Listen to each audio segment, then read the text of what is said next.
gentleman from Kentucky. Madam Chairman, I yield myself such time as I may consume. Without objection. This evening we will be debating H.R. 1582, the Energy Consumers Relief Act of 2013, authored by the distinguished gentleman from Louisiana, Dr. Cassidy, a member of the Energy and Commerce Committee. Madam Chairman, one of the major issues that the American people face today is a slow growth in its economy. Our economy has been sluggish for some time. The last quarter of 2012, the first quarter of 2013, gross domestic product grew by less than 2%. And in the last 15 quarters, our growth of our economy in America has been the slowest since World War II. So we need to do everything in this country to promote economic growth. And this bill looks at the impact of regulations as obstacles to economic growth. I want to just read a few of the regulations that have been adopted by EPA since January 2009. Greenhouse gas regulations for cars, and these are EPA numbers. It costs $52 billion.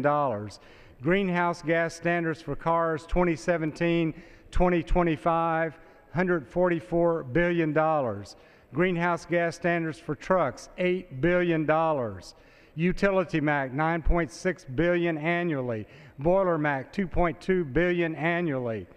Now I could go on, but I think that shows that the cost of some of these regulations present serious obstacles to economic growth. So the legislation that we consider tonight is simply a common sense approach, a way to review the impact of energy-related regulations at the Environmental Protection Agency. And all this legislation does is this: the administrator of the Environmental Protection Agency may not promulgate as final an energy-related rule that is estimated to cost more than $1 billion unless, one, they make a report to Congress setting out what the regulation does, and number two, the Secretary of Energy, working with the Federal Energy Regulatory Commission and the Administrator of the Energy Information Administration and the Secretary of Commerce and the Small Business Administration, will look at these regulations and look at the impact on consumer energy cost, the impact on employment, the impact on economic growth, and the Department of Energy certainly has the expertise to analyze these kinds of figures.